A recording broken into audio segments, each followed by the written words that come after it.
All right, good everybody. It's Emar Sub 2. Welcome to another edition of Gridiron Blitz.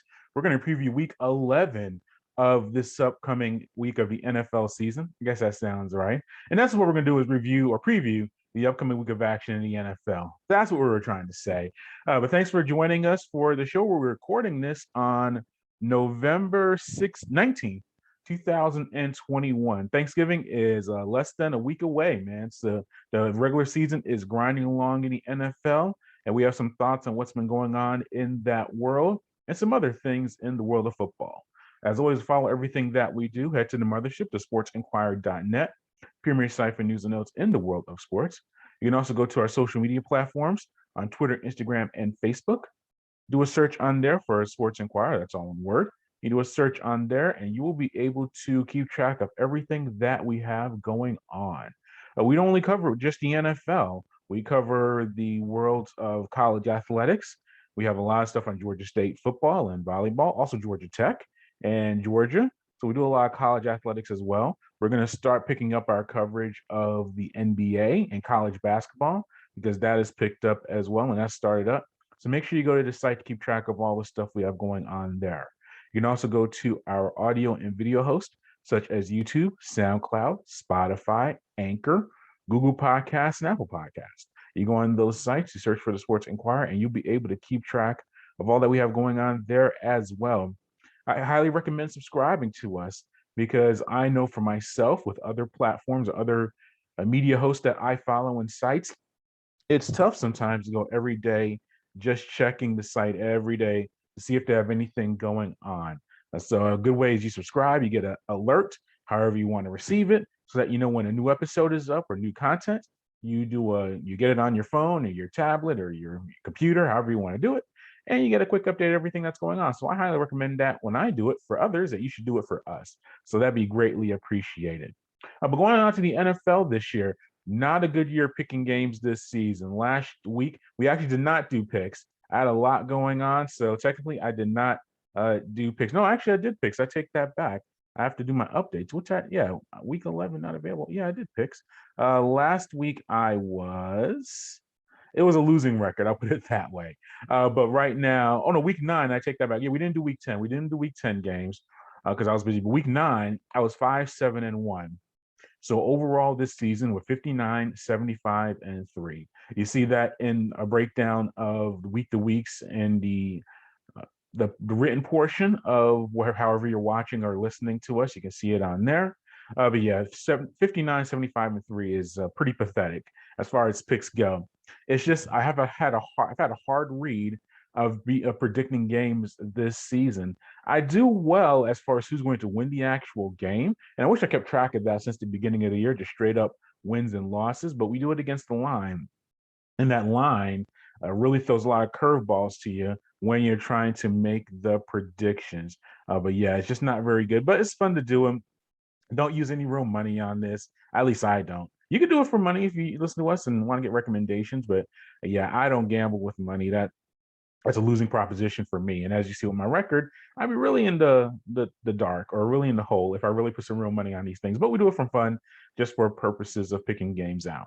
I did win last night's game. I picked New England to win that contest by the Atlanta Falcons. They covered pretty easily. We're based in Atlanta, Georgia. If this is your first time listening or watching us, so I get up close picture of Atlanta. And after last week's game at Dallas, only scoring 3 points, I knew that the Falcons were in trouble.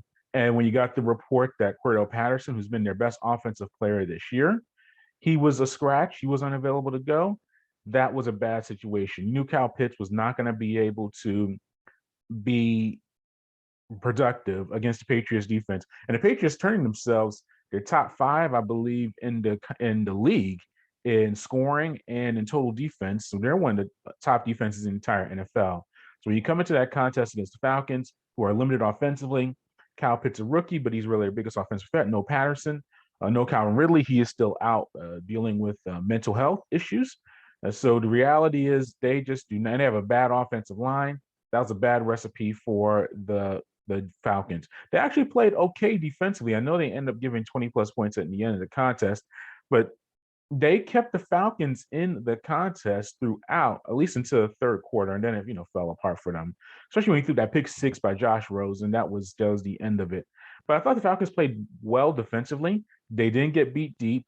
They just do. And when one time that they did try to throw deep or throw more than 20 yards, AJ Terrell picked the ball off of Mac Jones, who it's hard to read Mac Jones. He's quality quarterback. He's a rookie, but he throws so many short passes. And to give credit to him, it is hard to throw short passes, but they don't throw the ball down the field. They play elite defense.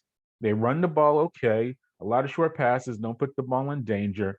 So while other rookie quarterbacks, and we'll get to them as we go through our predictions, like Justin Fields, like Trevor Lawrence, lack of well, Trey Lance really hasn't been played too much, but Zach Wilson, with those guys who were picked ahead of Mac Jones, they're in situations where they're required to do more of the heavy lifting for their offense.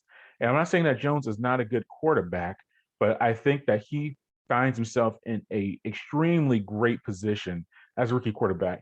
First of all, he's coached by maybe the greatest head coach in history of professional football with Bill Belichick. You have an excellent offensive coordinator in Josh McDaniels. You have stability. You have an elite organization that knows what they're doing, just structured. And he's gotten there. He's performed very well. But I still think that guys like Lawrence and Fields, who I've seen from them, their futures could be just as productive, maybe even more than Mac Jones. Now, Jones may win more games because, especially initially in their careers, because he's in a better situation. Because Jacksonville is a mess, and Chicago has some issues of its own. The Jets with Zach Wilson, he's hurt already, and the Jets are a mess as well. So they're in some bad spots. But I think that you got to give credit to the Patriots and give credit to Mac Jones that they have taken advantage of their situations. They play a very efficient, error-free style of football that's going to win you the majority of the games. And now they find themselves, I think, a playoff team. And the AFC is a jumbled mess right now. Not a bad mess, but just a lot of teams with 6 to 7 wins. And no one's really distinguished themselves beyond everyone's had their hiccups. So can New England make the Super Bowl? I don't know about that. I like some other teams, specifically Kansas City and Baltimore and Tennessee, more than New England and Buffalo as well. Buffalo is my preseason pick to make Super Bowl out of the AFC. I'm sticking by that. I like those teams a little bit more, but would it be surprising to see the Patriots in the playoffs, maybe even contend for a division title? Not at all. Shutting out the Falcons, good win, but it's not a win that makes them Super Bowl contenders. But they're in the post. I think they'll be a postseason team, and if you can do that, that puts you in a position to be in the Super Bowl. So that was a good win by New England so far in Week 11 of the season. New England. Speaking of the Bills, who are the biggest nemesis to the Patriots as far as winning the AFC East, they host Indianapolis on Sunday, -7. I think the Bills win this contest by more than 7 points. I know they had that really bad performance against Jacksonville, losing a 9-6, I believe, but didn't score a touchdown against Jacksonville and lost that contest. That's not very good. And that's the hiccup. Each team has a hiccup in their schedule this season.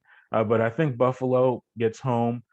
They're still, I think, one of the top teams in the AFC. I think they win this contest. I don't say pretty handily, but more than 7 points. Now, the Colts are an interesting team as well because we thought that with Derrick Henry going down for the Titans, this was an opening for the Colts to compete in the AFC South.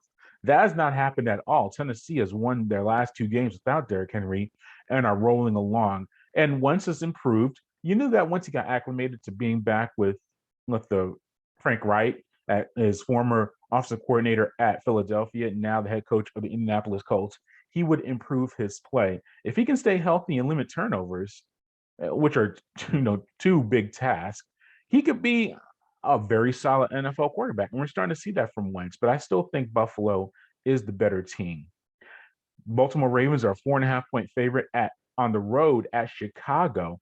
I'm taking the Bears plus 4.5. I think the Ravens can still win this contest, but I like what I've seen from Justin Fields. It hasn't related necessarily in the win and loss record, but I thought he played very well against Pittsburgh a few weeks ago at Pittsburgh, and you're starting to see some evolution from him. As I said, I think he was thrown in a very tough spot with the Chicago Bears, and I said I don't think he hasn't looked as good as Mac Jones, Someone say he hasn't looked as good as Trevor Lawrence, but I think he brings a nice athleticism to the quarterback position. And I think he's going to give the Ravens some trouble. I think ultimately the Ravens do win this contest because I think Lamar Jackson, and when a lot of these contests, you go with the better quarterback. And Lamar's a better quarterback than Justin Fields right now. No one would argue that. But I think that the Bears can move the ball down the field a little bit against the Ravens defense, which I think is a little overrated. And I think that the Bears defense can limit some of those big plays from the Ravens offense. So I think the Ravens win this contest, but it's not going to be by 4.5 points. The Cleveland Browns are 11.5 point favorite at home against Detroit. I'm going to take Detroit plus 11.5. The Browns, I think, still win this contest, but something's not right with the I want to say the Ravens, the former Browns franchise back in Cleveland. They moved and all that stuff. But the Browns, I think that Baker Mayfield's not right. And I don't want to hear injuries as an excuse with him, as far as he has a torn labrum and a cracked shoulder blade and all this other stuff on his non-throwing shoulder. Look, he is what he is. When he was completely healthy, quote unquote, he was still producing pedestrian numbers as far as the quarterback position. You look at that roster, solid defense, tremendous defensive line, multiple Pro Bowl offensive linemen. I know Kareem Hunt and Nick Chubb at a running back have been out. And I know dealing with the Odell Beckham situation, he's now out of. You can't blame him anymore. People are saying, "Oh, it's Odell's fault that Baker Mayfield is not completing more than 60% of his passes." And it wasn't all. Now Odell has his own issues, and we'll get to the Rams in a moment. But yeah, he's not a good quarterback. He's a solid quarterback. He's already been lapped by two quarterbacks in the same draft class, Lamar Jackson and Josh Allen. Those two are way better than Mayfield. And Mayfield wants a $40+ million a year, which is probably the contract number that you're looking at. Not at all. Doesn't surprise me that Jay Glazer and other NFL insiders are saying that the Browns are looking at their options. You have to look at your options at that position because Mayfield is just not it. And I think that that's going to continue to be exposed against the Lions. Now they'll beat the Lions. They should beat the Lions. The Lions, and I know they had a nice tie. I'd say nice tie by Lions standards against the Pittsburgh Steelers last week. But overall, just the Lions are not a very good team. They play hard. You gotta give them that. They're playing hard for Campbell, the head coach, but not a very good squad. But I think that the way they play, their strong effort, combined with the Browns' just offensive issues, mainly because of Mayfield, that this makes it a single-digit contest. I think even into the fourth quarter. And I'm banking on that because I have the Browns winning, but not by 11.5. Tennessee Titans, 10.5 point favorite at home against Houston. I take the Titans, maybe the best team in the NFL, maybe the best team in the AFC. I know Derrick Henry not being there in their offense. They're doing it with smoke and mirrors right now because even with the Brown and Julio Jones on the outside, none of them haven't really used them completely correctly, if that makes sense. But I still think the Texans are the worst team in the NFL. I think even worse than Jacksonville. So it's a complete mess going on at the Texans. When you see this number, Houston on the road, you just take the points, even if it's 10.5. I take the Titans to win this contest. This is a tricky contest to pick. Green Bay is a 1.5 point favorite on the road at Minnesota. I'm taking the Vikings to maybe outright win this contest. Look, the Packers are the better team. They have a better quarterback. We know that with Kirk Cousins versus Aaron Rodgers. We know the answer to that. But Green Bay did not play at its best last week against the Seattle. I know they posted the shutout, and that was a nice effort by the defense. But offensively, and you got to say Aaron Rodgers, him being out the previous week against Kansas City due to his COVID suspension and all that was going on with that. And I try not to get political or with COVID and everything that's going on, but he let his team down with his antics. And I'll say this. It's okay if you're not vaccinated, your choice, your body, all of that stuff. But if you're not going to be vaccinated, you have to follow the protocols that are set forth for unvaccinated people. And Rodgers not doing that. And that's why the league, NFL, complete joke with that They fined him, I think, $15,000. Find the Packers, I think six figures, 300 something $1,000. Both of those that's a dollar to them as far as financially. They didn't suspend him for another game. They did not take away draft picks because the Packers knew that Rodgers was not vaccinated and completely let him operate the way that he was. Let him go on the field, greeting people after the games like Kyler Murray of the Arizona Cardinals after that contest without a mask on. Very petty stuff. So just had to get that out there. But as far as on the field, yes, Rodgers being back with a full week of practice, even the greats like him need to practice and be on the same page with their players or their teammates. But I still think that Minnesota brings a good defense. The Vikings play very well at home. Kirk Cousins is not on national television. It's the 1 o'clock game. I think the Vikings are right to get an upset win against the Packers. The Miami Dolphins are a 3-point favorite at the New York Jets. The Jets are starting Joe Flacco. Enough said. Give me the Dolphins in that contest. The Eagles are a 2-point favorite at home against New Orleans Saints. I'm going to take the Eagles. Very quietly, Jalen Hurts has put together the best stretch of his professional career for the Eagles. Now, the problem is that they got off to such a bad start. The Cowboys are the runaway best team in the NFC East. So no one is paying attention to the Eagles, but Hurts has played well over the past few weeks. Does that mean he's going to be their quarterback of the future? That's to be determined for another day. But for right now, he's playing very well. The Saints, you got to worry. No Jameis Winston. You have Trevor Siemian in there. Their offense is just not the same. No Michael Thomas. He hasn't been there really all year. That offense is not the same. Defense is still solid. But I'm going to take Philadelphia to win this contest by more than 2 points. The Carolina Panthers are a 3.5-point favorite at home against the Washington football team. Yeah, good to see Cam Newton back. He's a polarizing figure. His antics are a little much for me, but he does bring a lot of personality to the game, and that's something that's needed in the NFL. I don't know if he's vaccinated or not. Kind of my same thing with Aaron Rodgers. Now with him, him getting cut by the Patriots before the season even started. Some were saying his lack of vaccination was a factor in that. I don't know. But I don't know if he's vaccinated now and all this other stuff. But the point is he's back in the NFL, back with Carolina. That seems about right. As far as this contest goes, I'm still taking the Washington football team to win this contest. I'm surprised that they're such a big dog on the road. And I know that I think Chase Young's out for the season with the ACL injury. That hurts the Washington football team a lot. Taylor Haneke, you don't know, he's too up and down, inconsistent at the quarterback spot. I know Cam's going to be back home, probably starting that contest, and there's going to be a lot of juice and energy with that. I still think Washington can win this contest, so I'm taking Washington plus the 3.5. San Francisco is a 6.5-point favorite on the road against Jacksonville. I just think the 49ers are a better team than Jacksonville. I'm not trusting the Urban Meyer experiment, and that's what it is in Jacksonville. I think Trevor Lawrence will be at his peak with another head coach. I think the 49ers are just a better squad right now, and that's why I'm taking them, coming off of that nice win over the Rams last week, to go on the road and beat Jacksonville. This is a very interesting contest as well. I've been back and forth on it. The Cincinnati Bengals are a 1-point favorite at the Las Vegas Raiders. Two very good quarterbacks, two teams that have kind of punched above their weight. You could say the Raiders are kind of wearing down right now. First, they had the John Gruden firing, dismissal, resigning, the head coach dealing with all the emails and everything like that.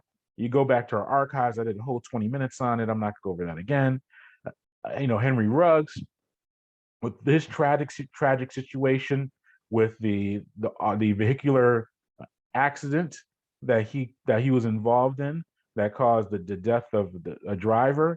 So he is dealing with legal issues that go beyond the football field. But he was maybe their second best receiver besides Darren Waller. So he's been out, for the past few weeks, and that's a lot of emotional energy and actual on-field stuff to deal with.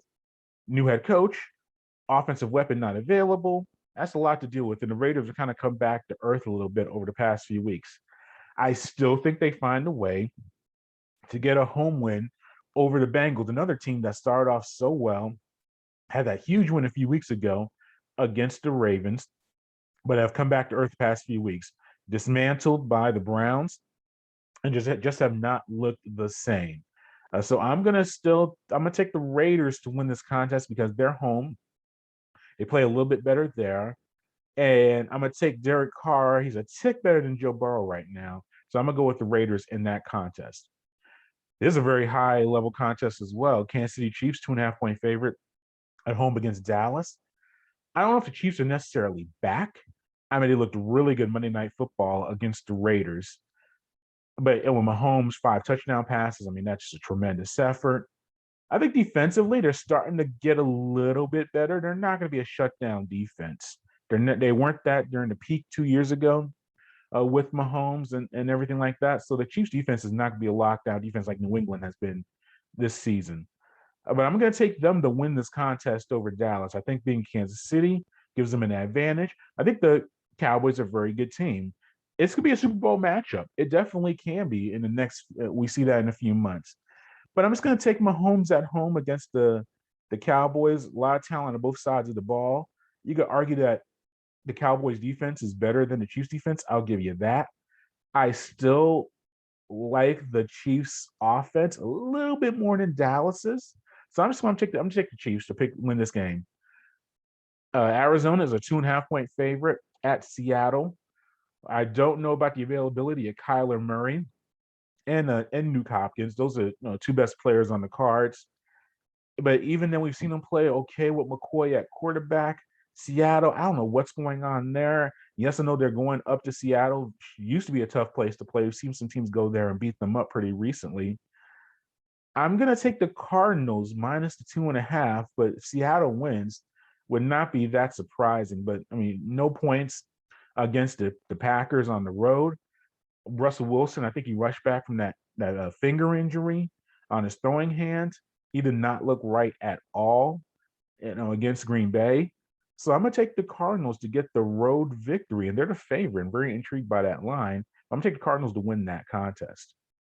The Los Angeles Chargers are a 6 point favorite at home against the Steelers. Chargers, another team that started off very well to begin the year, have kind of had their ups and downs. But I think at home, I like Justin Herbert better than Ben Roethlisberger. Steelers going on the road. Defense, probably Steelers may have a slightly better defense than the Chargers do. But I think the Chargers ultimately at home have a better offense. And I'm just taking the Chargers to win that contest. And then finally, Tampa, 11 point favorite at home against the Giants. Tampa did not look good last week at Washington. Tom Brady, multiple interceptions, which is very unusual for him. I think that the Bucks are gonna right their ship, pun kind of intended because they're the Bucks and the ship. But I think that they're gonna get their act right and beat the Giants pretty handily. Now the Giants, we saw them a few weeks ago on Monday Night Football against Kansas City play hard in that contest, make it very close. So that 11 points is a large margin that you should be a little bit concerned about. But I think the Bucks are just a better team. And Daniel Jones on the road. No Saquon Barkley still, or he may be back. As we're recording this, we don't know if he's going to be playing in this contest. But I just think that the Bucks are just a better team and better quarterback, better team at home. Even with 11 points, I'm going to roll with that. All right, and that concludes this edition of Gridiron Blitz, previewing this upcoming week in the NFL season. As always, you can go to the mothership, to sportsinquirer.net, for premier news and notes in the world of sports. You can also go to our social media platforms, Twitter, Instagram, and Facebook. And finally, go to our audio and video hosts such as YouTube, SoundCloud, Anchor, Spotify, Google Podcasts, and Apple Podcasts. Follow those, and you'll be able to keep track of everything that we have going on. Until next time, good fight, good night, and be safe.